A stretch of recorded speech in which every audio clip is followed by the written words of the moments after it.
বন্ধুরা এই ভয়ঙ্কর ভারতীয় প্লেয়ার ভেঙে ফেললো युवराज সিংয়ের 6 ছক্কার ওয়ার্ল্ড রেকর্ড এবং করে ফেললো দ্রুততম অর্ধশতরান টি20তে এবং আলোড়ন সৃষ্টি করলো পুরো ক্রিকেট জগতে এবং তৈরি করে ফেললো একটা নতুন ওয়ার্ল্ড রেকর্ড।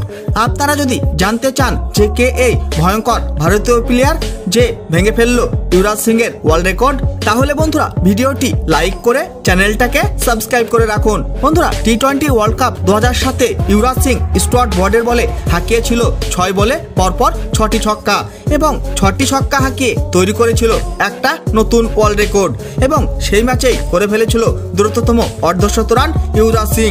তারপর এই রেকর্ড আর কোনো ভারতীয় ব্যাটার ভাঙতে পারেনি। কিন্তু বন্ধুরা এই ভারতীয় প্লেয়ার ভেঙে চুরমার করে দিল युवराज সিংয়ের ওয়ার্ল্ড রেকর্ড।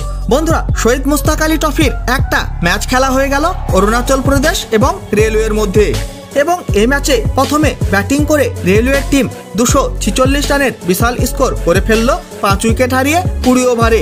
তার মধ্যে wicket keeper batter Upendra Yadav খেলে ফেললো 51 বলে 103 রানের বিধ্বংসী ইনিংস, 6টি 4 এবং 9টি গগনচুম্বী ছক্কার সাহায্যে। কিন্তু বন্ধুরা এরও বাপ হয়ে গেল আশুতোষ শর্মা এবং আশুতোষ শর্মা করে ফেললো দ্রুততম অর্ধশতরান মাত্র 11 বলেই এবং আশুতোষ শর্মা মাত্র 12 বলেই খেলে ফেললো 53 রানের তাবড়তোড় ইনিংস, 1টি 4 এবং 8টি গগনচুম্বী ছক্কার সাহায্যে প্রায় 442 স্ট্রাইক রেটে।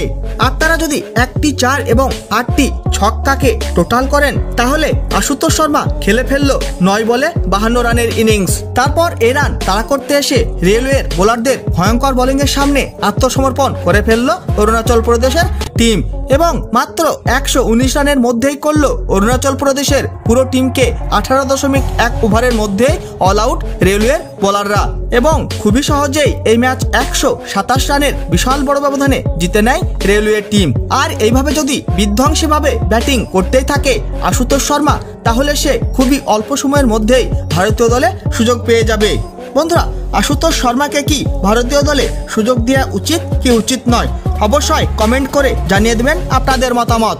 বন্ধুরা ভিডিওটি শেষ পর্যন্ত দেখার জন্য ধন্যবাদ জানাই। তাহলে দেখা হবে নেক্সট কোনো ভিডিওতে।